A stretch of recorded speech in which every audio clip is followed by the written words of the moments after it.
Hello everyone, this is Ankita Chopra and in this video I am going to discuss strategy especially for geography for this upcoming UPSC CSE 2026 examination. आज जिस दिन मैं इस video को record कर रही हूँ 60 डेज सिर्फ आपके पास में बचे हैं, यानी कि 2 महीने और वी कैन से 8 वीक्स आर देयर। अब इन 8 वीक्स में ही आपको सारे सब्जेक्ट्स को कवर करना है। So I am going to discuss how you are going to approach geography subject, ठीक है। And as we know that the weightage of the subject is very high from last 4-5 years, the weightage is very high, approximately 16-17 questions are coming. So 30+ marks आपके पास में इस subject के लिए। तो आप ऐसा क्या कर सकते हो जिससे कि आप बिल्कुल 30+ मार्क बहुत इजीली स्कोर कर पाओ। अभी देखो जो भी कट ऑफ वगैरह है आपको देख के समझ में आ जाए कि 1/3 तो ज्योग्राफी से ही कवर हो जाता, ठीक है। Having said that now let's proceed कि हम क्या करने वाले हैं। सो इस वीडियो में मैं आपको एग्जैक्टली स्ट्रैटेजी बताने वाली हूँ कि अब आपको 8 वीक्स में ज्योग्राफी के लिए कैसे स्पेस बनाना है, क्या क्या चीज़ें आपको कवर करनी है, number 1। Number 2, I am also going to discuss the most important 50 themes और topic whatever you can say for this upcoming UPSC CSE examination, जो सबसे ज़्यादा हाई यील्डिंग टॉपिक हैं, स्पेशली दोज स्टूडेंट्स जिन्होंने अभी तक बहुत ज़्यादा कंसोलिडेशन नहीं किया है। रादर आप ये इन 50 टॉपिक्स को करके चले जाओ, आपका हो जाएगा। मैंने सारी इंपॉर्टेंट चीज़ें इसमें इनकॉर्पोरेट कर ली है, ठीक है। So let's proceed with the strategy and if you want to like increase the speed of the video you can watch it at 1.5 times also. So आप वो देख सकते हो, स्पीड पे आप वॉच कर सकते हो।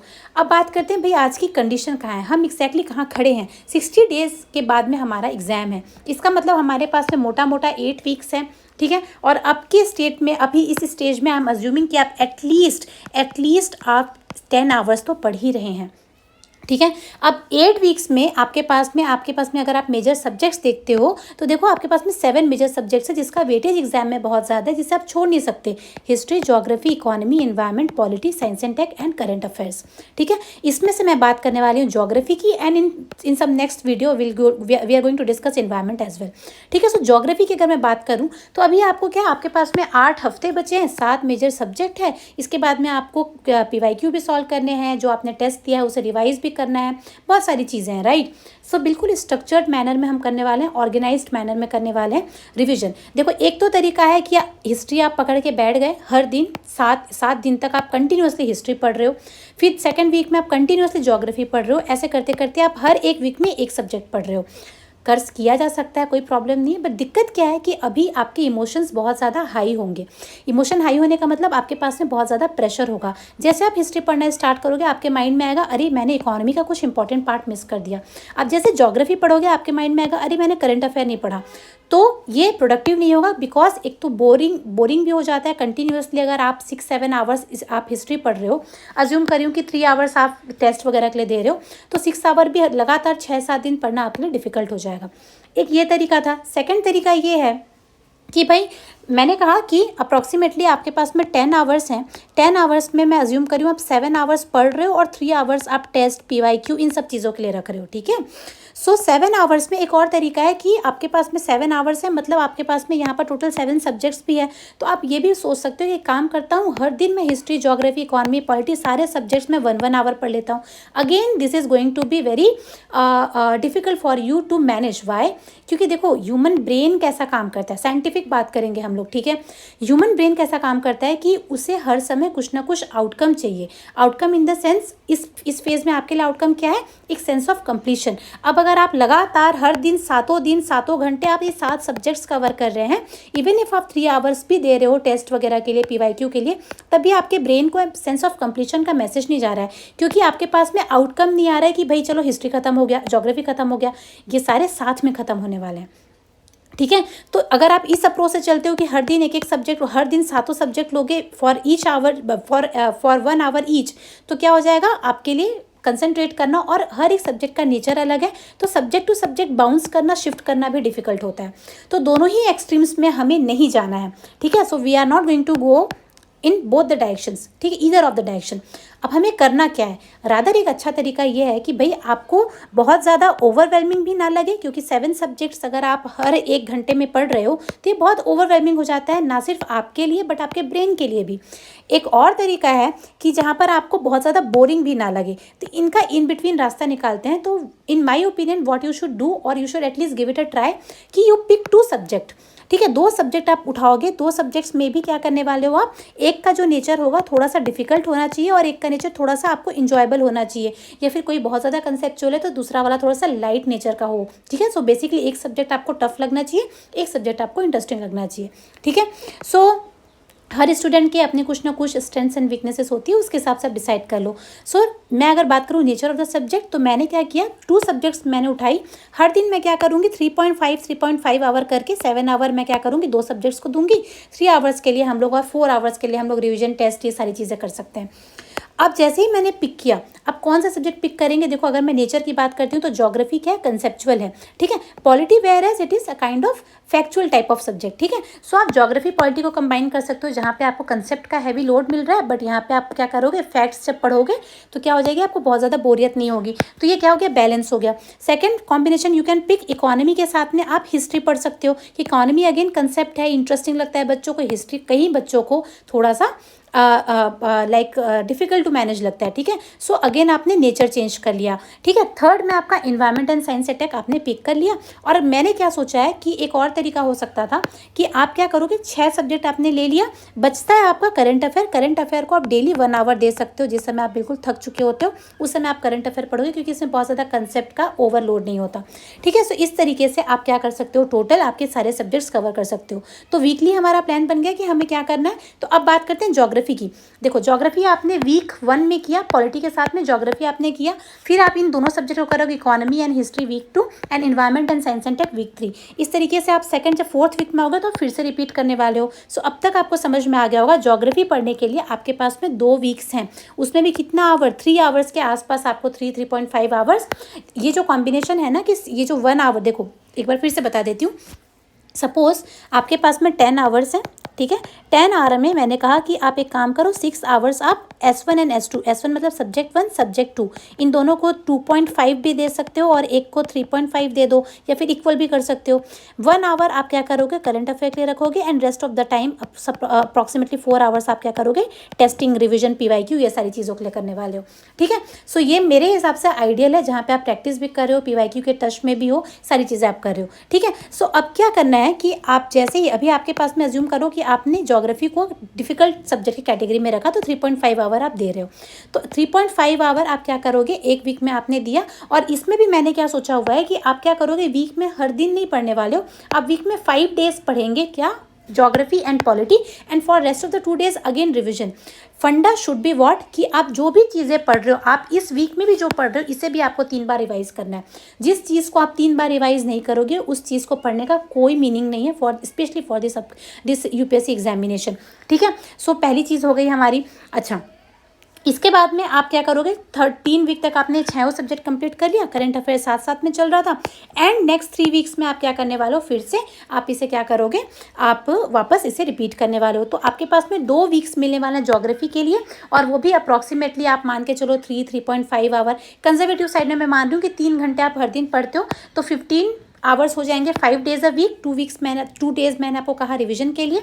सो वैसे ही 2 वीक का करोगे तो आपके पास में टोटल 30 आवर्स होते हैं पूरे, अभी आज से लेकर के एग्जाम तक के ज्योग्राफी के प्रिपरेशन के लिए। सो ये इंपॉर्टेंस है, आप जब ब्रेक डाउन करते हो कि एग्जैक्टली आपके पास टाइम कितना है। अब इस 30 आवर में हम लोग सारा कुछ डिसाइड करेंगे, ठीक है। सो मैंने कहा 5 डेज सब्जेक्ट, MCQ, PYQ, ये आपका 4 आवर वाला टेस्टिंग है, ठीक है। टेस्टिंग डिवीजन वाला पार्ट है, सब्जेक्ट में करंट अफेयर आएगा, और कोई 2 सब्जेक्ट आप जो पढ़ रहे हो, ये आप हर दिन पढ़ रहे होगे, सो इससे आप बोर भी नहीं होंगे। 2 डेज में आप रिवीजन फुल लेंथ टेस्ट के लिए मैंने आपको स्लॉट दे दिया, आप अपने हिसाब से कर लेना, ठीक है। एंड इसके बाद में करंट अफेयर डेली कवरेज करेंगे depending on the ongoing subject. अच्छा, करंट अफेयर में भी एक तरीका होता है कि आप मंथ वाइज मैगजीन उठा लो। एक तरीका है कि भाई अगर मैं ज्योग्राफी एंड पॉलिटी रिवाइज कर रही हूँ, तो मैं current affair, geography and polity का पहले कवर करूँगी उस 1 घंटे में, तो मेरा होलसम सब्जेक्ट कंप्लीट हो रहा है। Getting my point. सो इस तरीके से आप अपना वीक प्लान करेंगे। अब बात करते हैं कि अप्रोच कैसे करना है। तो देखो, सबसे पहले है कि आपको अब तक समझ में आ गया होगा, अगर आप न्यू कमर नहीं हो या फिर बिल्कुल बिगिनर नहीं हो, तो आपको अब तक समझ में आ गया कि भाई आपकी स्ट्रेंथ कौन सी है, कौन कौन से टॉपिक में आपको मल्टीपल रिविजन की ज़रूरत पड़ती है। तो जहाँ पे आपकी कंसेप्चुअल क्लैरिटी नहीं है, वहाँ पे आपको समझने वाले टॉपिक को एक बार क्विकली आप क्या करोगे, गो थ्रू करोगे उस टॉपिक से, ताकि आपको समझ में आ जाए। थोड़ा बहुत टाइम दे सकते हो, बहुत ज़्यादा PhD नहीं करना है यहाँ पर। सेकेंड है विजुअलाइजेशन। फॉर्मेशन। सपोज मैं वोल्केनो पढ़ रही हूँ, सेम डे मैंने वोल्केनो का टॉपिक कवर किया, करंट अफेयर्स में कहीं पर वोल्केनिक हवाईन आइलैंड में कहीं पर वोल्केनिक इरप्शन हुआ, तो मुझे क्या करना है, क्विकली मैप ओपन करना, मुझे देखना है एग्जैक्टली हवाईन आइलैंड में, पर्टिकुलर हवाईन रीजन में वो पर्टिकुलर आइलैंड कौन सा है जहाँ पर ये आपका वोल्केनिक इरप्शन हुआ है। तो कंसेप्चुअल क्लैरिटी मिलेगी आपको सब्जेक्ट पढ़ के। करंट अफेयर्स से आप क्या कर रहे हो, उसको इंटीग्रेट करो स्टैटिक टॉपिक के साथ में और उससे विजुअलाइज करोगे एटलस के साथ में। So conceptual clarity, visualisation and current affair integration, ये एक आपकी चीज़ हो गई।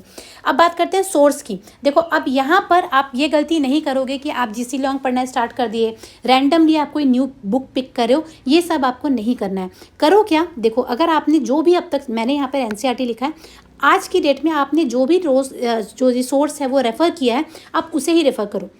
कुछ सोच के ही आपने उसे चुना होगा, राइट, चूज़ किया होगा, तो ट्रस्ट करो उस सोर्स के ऊपर और उसे आप रेफ़र करो। सबसे पहले ये आपके बेस मटेरियल के हो जाएगा, बेस्ट होगा। मैक्सिमम स्टूडेंट्स होते हैं वो एनसीईआरटी लेते हैं, जीसी लॉन्ग के सेलेक्टिव चैप्टर्स लेते हैं। मैंने यहाँ पे एनसीईआरटी रखा है, जीसी लॉन्ग का कुछ कुछ है इंपॉर्टेंट जो स्पेशल फोकस वाला टॉपिक है, वहाँ से कर सकते हो, अदरवाइज एनसीईआरटी विल सफाइस। ठीक है, NCERT but through out, like in and out आपको पता होना चाहिए। इसके बाद में पीवाईक्यू, करंट अफेयर्स आपको करने हैं। करंट अफेयर मैंने आपको बता दिया, पीवाईक्यू आप करोगे क्योंकि देखो ज्योग्राफी आपका स्टैटिक सब्जेक्ट है, तो यहाँ पे दिक्कत आनी नहीं है आपको। ठीक है, सो आप जितना ज़्यादा कर सकते हो, 20 ईयर्स का भी कर सकते हो तो भी करो। करंट अफेयर वाला एलिमेंट हटाते जाना और थीम्स आइडेंटिफाई कर लेना। जैसे आप पीवाईक्यू करोगे तो आपको थीम्स मिल जाएंगी, ट्रेंड एनालिसिस मिल जाएगा कि भाई पहले किस टाइप के क्वेश्चन आते थे, फैक्चुअल थे, कंसेप्चुअल थे, उसके बाद ट्रेंड कैसा हुआ, कौन से नए टॉपिक्स इंट्रोड्यूस किए यूपीएससी ने, किस टॉपिक को यूपीएससी पहले इग्नोर करती थी, अब वहाँ से क्वेश्चन आ रहे हैं। क्लासिक एग्जाम्पल है कॉस्मोलॉजी, कॉस्मोलॉजी के ऊपर बिल्कुल इनिशियल ईयर्स में क्वेश्चंस आते थे, उसके बाद कोई क्वेश्चंस आ नहीं रहे थे। अगेन 2-3 साल से एग्जामिनर ने कॉस्मोलॉजी से क्वेश्चन पूछना स्टार्ट किया है, तो अब आपको पता चल गया कि जो मैं रिवीजन करूंगा तो भाई मुझे कॉस्मोलॉजी में मुझे ये चीज़ें कवर करनी है, स्पेशली जो टॉपिक आ चुका है। करंट अफेयर मैंने आपको बता दिया। स्पेशल रिसर्च जो मोस्ट इंपॉर्टेंट टॉपिक, इस ट्रेंड एनालिसिस आपको पता चल जाएगा कि भाई जो सबसे ज़्यादा इंपॉर्टेंट टॉपिक्स हैं वो कौन कौन से हैं। लाइक साइक्लोन पे क्वेश्चन आता है, इरोजन वेदरिंग के पे क्वेश्चन आ रहा है, कॉस्मोलॉजी पे क्वेश्चन आ रहा है, मॉनसून पे, एग्रीकल्चर पे, मिनरल्स पे। तो यहाँ पे आपको स्पेशल रिसर्च का मतलब क्या है, थोड़ा सा डीप में पढ़ना है। अगेन आपने जो भी स्टैंडर्ड मटेरियल निकाला हुआ है उससे आप कर सकते हो। इसके बाद में आपको एमसीक्यू प्रैक्टिस करनी है और इन सब के साथ में आपको सप्लीमेंट करना है किसे, एटलस को, अदरवाइज आपकी प्रिपरेशन अधूरी रह जाएगी। ठीक है, एमसीक्यू में भी 2 तरीके हैं, सेक्शनल टेस्ट। सेक्शनल टेस्ट से आपको क्या मिलने वाला है, आपकी अंडरस्टैंडिंग बेटर होने वाली है, आपके सब्जेक्ट में कमांड बढ़ेगी। लेकिन जब आप फुल लेंथ टेस्ट दोगे तब आप ये चेक कर रहे होगे कि भाई जब हम हिस्ट्री से ज्योग्राफी वाले सब्जेक्ट में शिफ्ट हो रहे हैं तो मेरा जो फ्रेम ऑफ माइंड है वो कैसा है, क्या मैं अडेप्ट कर पा रही हूँ या नहीं कर पा रही हूँ, समझ में आ रही है। तो आपको सेक्शनल टेस्ट से आपको सब्जेक्ट इंप्रूव करना है, आपको सब्जेक्ट की नॉलेज, आपको एग्जैक्टली कितने पानी में हो ये पता चलेगा। एफएलटी से पता चलेगा कि आपका स्टेट ऑफ माइंड कैसे काम कर रहा है, क्या आप उस प्रेशर को ले पा रहे हो कि नहीं ले पा रहे हो, क्या सिली मिस्टेक्स हो रही है। तो ये सारी चीज़ें बहुत ही ज़्यादा इंपॉर्टेंट है। यहाँ तक तो देखो जो हमने डिस्कस किया ये सिर्फ ज्योग्राफी के लिए नहीं, हर सब्जेक्ट के लिए इंपॉर्टेंट थी। ठीक है, सोर्स को छोड़ करके। तो ये हो गया आपका। अब आते हैं हम लोग कि हाउ टू कवर। मैंने आपको इस स्लाइड से बताया कि भाई हमारे पास में टोटल 5 डेज हम पढ़ने वाले हैं। अज्यूम करो 3 आवर्स आप पढ़ रहे हो तो 15 डेज हो गया एक वीक का। हमारे पास में 2 वीक्स हैं तो हमारे पास में 30 आवर्स टोटल हैं। ठीक है, ज्योग्राफी के लिए। तो 30 आवर्स में ही मुझे क्या करना है, मुझे सबसे पहले मुझे जो चीज़ नहीं आती है वो पढ़ना है, करंट अफेयर्स पढ़ना है, टेस्ट सॉल्व करने हैं, पीवाईक्यू करना है, मैपिंग, सारी चीज़ें करनी है। कैसे करेंगे, 2 बच्चे होते हैं। एक बच्चे हैं जिन्होंने सब कुछ ऑलरेडी और 80% सिलेबस कवर कर लिया, इनका अप्रोच थोड़ा अलग होगा। जिन्होंने नहीं किया है और जो करने के मूड में है, मूड का मतलब जिनका इंटेंट है कि भाई मुझे एग्जाम को सीरियसली देना है और सिंस ज्योग्राफी का वेटेज ज़्यादा है तो मुझे और अच्छे से देना है। ठीक है, तो ऑलरेडी कवर्ड वाले बच्चे क्या करेंगे, देखो अभी आप क्या करोगे, आपने ऑलरेडी अगर एक बार पढ़ लिया तो अगर आप बुक या मटेरियल पकड़ के रिवाइज करना शुरू करोगे तो आपके लिए हो सकता है वो थोड़ा बोरिंग हो जाए। तो रादर आप क्या करो, सेक्शनल टेस्ट ले लो, पता चल जाएगा कौन से एरियाज आपके वीक हैं। तो आइडेंटिफाई करो वीकनेसेस एंड स्ट्रेंथ्स को। स्ट्रेंथ को मेंटेन करना है, वीकनेस को इंप्रूव करना है। ठीक है, तो आप क्या करोगे, सेक्शनल टेस्ट लोगे, आपको वीकनेस एंड स्ट्रेंथ पता चल गया, कॉन्सेप्ट का आइडेंटिफिकेशन आप कर लोगे, वापस जाओगे वहाँ पर देखोगे कि क्या कहाँ पर गलती हुई, क्या हुआ। तो इससे क्या हो रही है, आपकी रिवीजन हो रही है और आपको कॉन्फिडेंस भी मिल रहा है। इसके बाद जब आपने कॉन्सेप्ट पढ़ लिया फिर आपको वापस आप चेक करोगे, भाई पीवाईक्यू सॉल्व करके एक बार देख लेना कि भाई क्या मेरा सही हो रहा है या नहीं हो रहा है। नंबर ऑफ आवर्स इसमें कितने लगने वाले हैं ये डिपेंड करता है कि आपका लेवल ऑफ प्रिपरेशन कितना है। जिसकी तो भाई बहुत अच्छे से प्रिपरेशन हो चुकी है वो ये सब चीज़ें जल्दी करेगा। ठीक है, so for each part of this process आपका जो टाइम जो आप डिवोट करोगे वो डिफरेंट होगा for different stages of the student. ठीक है, सेकंड, जिन्होंने अभी तक नहीं किया है और जो चाह रहे हैं कि भाई मुझे इंपॉर्टेंट सब्जेक्ट्स कवर कर लेने हैं, उसमें ज्योग्राफी एक है, तो वो क्या करेंगे? अभी आप पहले बेसिक पढ़ना शुरू नहीं कर सकते। आप क्या करो, उठाओ इंपॉर्टेंट थीम्स। 25 साल के क्वेश्चन पेपर आपके पास है, आपने थीम आइडेंटिफाई कर लिया था यहाँ से। अब इन थीम्स को आप पकड़ोगे और इन कंसेप्ट को पढ़ोगे। कंसेप्ट पढ़ लोगे तो आपके लिए ये न्यू होगा। उसके बाद आप चेक करो कि भाई सेक्शनल टेस्ट दे करके कि क्या मेरी स्ट्रेंथ आई कि नहीं आई। तो दोनों के लिए ही दोनों स्ट्रैटेजी बहुत ज़्यादा यूज़फुल होने वाली है। बट सिर्फ इससे क्या हो जाएगा, डिफरेंस क्या है कि आपका स्टेट ऑफ प्रिपरेशन क्या है, कि आपने कवर कर लिया तो आप ये वाला करोगे, कवर नहीं किया है तो आप रिवर्स इंजीनियरिंग करने वाले हैं। ठीक है, सो इस तरीके से आप कवर करने वाले हैं। क्या क्या टूल्स यूज़ कर सकते हैं? देखो, हम लोग शॉर्ट नोट्स बना सकते हैं। फ्लो चार्ट का शॉर्ट नोट्स, सपोज आप फर्स्ट एटलीस्ट आप 3 राउंड ऑफ रीडिंग तो करने वाले हो। पहले राउंड ऑफ रीडिंग आपने कर लिया, ठीक है, पहले से आपने कुछ नोट्स हाईलाइट वगैरह किए तो ठीक है। अगर नहीं किया तो अब आप हाईलाइट करके रखोगे, या तो फिर आप शॉर्ट नोट्स बना लोगे, कुछ तो करना है ना। ठीक है, और ये फिर जो मेजर बड़े बड़े टॉपिक्स हैं उनको फ्लो चार्ट के फॉर्म में आप क्या करोगे, डिवाइड कर लोगे, सिंप्लीफाई कर लोगे, ताकि रिवीजन के लिए आपके पास सिर्फ कीवर्ड्स बचे। एंड में जो रोल आएगा वो आपके कीवर्ड्स का ही आने वाला है, मैं बार बार बोल रही हूँ। ठीक है, सो सबसे पहले आप क्या करोगे, शॉर्ट नोट करोगे या फिर हाईलाइट करोगे, या तो फ्लो चार्ट बना करके उसे आप एक किसी तरीके से आपका जो लेंथ ऑफ द मटीरियल है आपको उसे कम करना है, ताकि आप क्विकली एग्जाम के 1 हफ्ते पहले भी रिवाइज कर सको। इसके बाद में आप एक और यूज़ करने वाला टूल जिसे हम लोग बोलते हैं एक्टिव रिविजन, जहाँ पे आप बुक से नहीं पढ़ने वाले और अदर आप क्या करो, एक टॉपिक देख रहे हो और आप ये चेक करो कि भाई मुझे क्या क्या आता है। जो आपको आता है वो चीज़ें आपको याद है, राइट। उसके बाद में आप मटेरियल के साथ में मैच करके देखो कि भाई 2-3 पॉइंट्स छूट गए तो वो आपको याद कर लेना है। तो उससे आपकी ईजी और एफिशिएंट रिकॉलिंग भी होगी, रिटेंशन भी होगा अच्छा, क्योंकि जो चीज़ हम भूलते हैं, भूलने के बाद जब पढ़ते हैं तो वो हमें याद ज़्यादा रहती है। इसके बाद में of course diagram, visual memory, map वगैरह के हेल्प से आप क्या करोगे, कंसोलिडेट करोगे इस सब्जेक्ट को। ठीक है, इसके बाद में थिंग्स टू कवर मैंने आपको बता दिया, concept, sectional test, PYQ, mapping, current affair, ये सारे ज्योग्राफी में कवर करने हैं। 8 वीक्स है, ये सेम चीज़ है, 8 वीक्स है। 2 सब्जेक्ट्स अ वीक आप लोगे, हर दिन 2 सब्जेक्ट पढ़ोगे 1 हफ्ते के लिए। ईजी डिफिकल्ट का कॉम्बिनेशन मैंने ऑलरेडी बताया। 10 आवर्स के हिसाब से देखो, एक सब्जेक्ट को आपने 3 आवर दिया, एक सब्जेक्ट को 2 आवर्स दिया, एक सब्जेक्ट को आपने क्या किया, 1 घंटा दिया करंट अफेयर को। सो सब्जेक्ट 1 जो डिफिकल्ट सब्जेक्ट है 3 घंटा, जो थोड़ा सा रिलेटिवली लाइटर सब्जेक्ट है 2 आवर्स उसको, और उसके बाद में 2 आवर्स आपके लिए एमसीक्यू प्रैक्टिस एंड रिवीजन, जो भी आप इसमें पीवाईक्यू जो करना चाहो आप करो। डे 6 एंड डे 7 आप क्या करोगे, revision and full length test. तो हर वीक में टारगेट करो एटलीस्ट 3 टेस्ट देने का। ठीक है, 3 नहीं करो तो इनिशियल अभी एटलीस्ट 2 तो दे दो। जैसे जैसे एग्जाम पास आते जाएगा टेस्ट बढ़ा देना फुल लेंथ टेस्ट का। और एग्जाम के 1 हफ्ते पहले I would suggest do not give any test, सिर्फ टेस्ट रिवाइज करके जाना। अदरवाइज अगर गलती से नंबर कम आ रहे हैं तो कॉन्फिडेंस कम हो जाता है। ठीक है, अब बात करते हैं ज्योग्राफी के सबसे इंपॉर्टेंट टॉपिक्स की। तो देखो, ये सारे टॉपिक्स की लिस्ट मैंने आपको प्रोवाइड कर दी है, जिसमें आपकी कॉस्मोलॉजी है, स्टार फॉर्मेशन, सोलार सिस्टम है। स्टार फॉर्मेशन यहाँ से क्वेश्चंस आ रहे थे, एवोल्यूशन ऑफ यूनिवर्स। ठीक है, उसके बाद में आपका स्पेशली आपको ये देखना है कि अर्थ का एवोल्यूशन के साथ में लाइफ फॉर्म्स कैसे आए, भाई ओशन में पहले आया या लैंड में आया, कैसे ट्रांजिशन हुआ, साइनोबैक्टीरिया से कैसे multi we can say cellular organisms बने, कॉम्प्लेक्स ऑर्गेनिजम्स बने, ये सारे के बारे में थोड़ा सा देख लेना।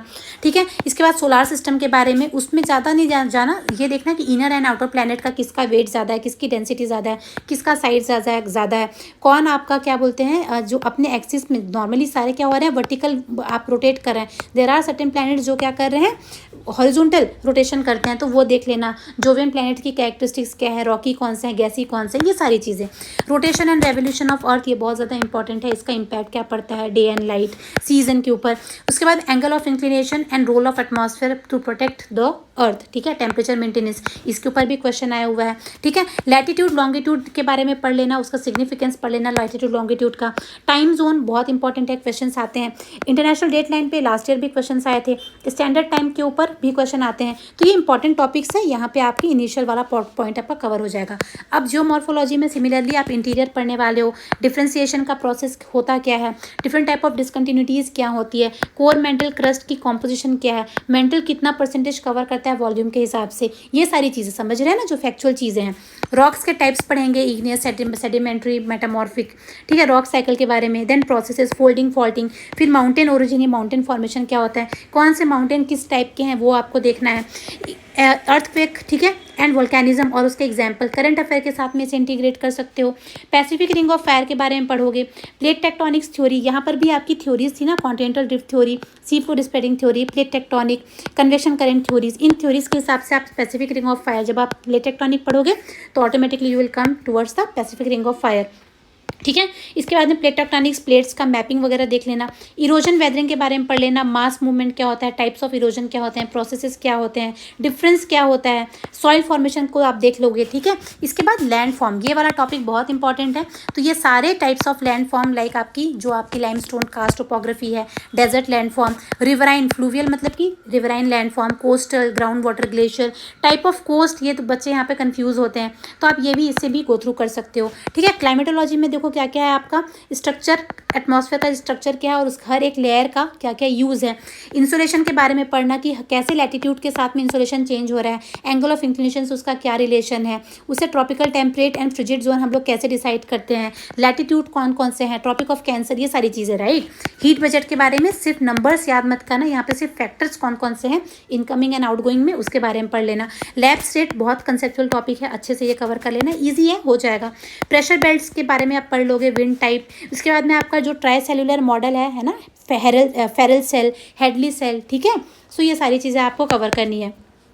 इसके बाद में एयर मासेस के बारे में कर लेना, cyclone, thunder storm, Indian monsoon, यहाँ से बार बार क्वेश्चंस आ रहे हैं, एलिनो लानिना, टाइम एंड अगेन लास्ट 2 साल से क्वेश्चंस कम आए हैं, बट स्टिल आपके मानसून और लानिना और एलिनो के ऊपर बहुत ज़्यादा क्वेश्चंस आते हैं। क्लाउड फॉर्मेशन का बेसिक्स क्या है, कैसे जो आपका ड्यू पॉइंट टेम्परेचर है उसका रोल है क्लाउड फॉर्मेशन के लिए, डिफरेंट टाइप्स ऑफ क्लाउड कौन कौन से हैं, फीचर्स क्या होते हैं, कौन से लो है, कौन से मिड एल्टीट्यूड है, ये सारी चीज़ें। प्रेसिपिटेशन देख लेना, forms of precipitation, rainfall, snowfall, slit, glazing rain, ये सारी चीज़ें, फ्रीजिंग रेन, सॉरी, ये सारे कैसे होते हैं वो देख लेना। टाइप्स, फॉर्म्स मैंने आपको बता दिया, फॉर्मेशन, रेन फॉर्मेशन कैसे हो रही है, बेसिक्स ऑफ। इसके बाद में कोपेंस क्लासिफिकेशन। ठीक है, सो ये आपका क्लाइमेटिक क्लासिफिकेशन था और वर्ल्ड क्लाइमेटिक रीजन्स, बिल्कुल ब्रीफ में कीवर्ड्स के साथ में ये आप कवर करेंगे। सिमिलरली ओशनोग्राफी में सैलिनिटी, टेम्परेचर का जो ग्राफ है वो देखोगे। रिलीफ फीचर कौन कौन सा है, कॉन्टिनेंटल शेल्फ, कॉन्टिनेंटल राइज। इसके बाद में वेव्स, टाइड्स, करंट का डिफरेंट क्या है और इसका डिफरेंस क्या है और इसके करंट्स के डिफरेंट टाइप्स कौन कौन से हैं, कोल्ड करंट, वार्म करंट, ये सारी चीज़ें।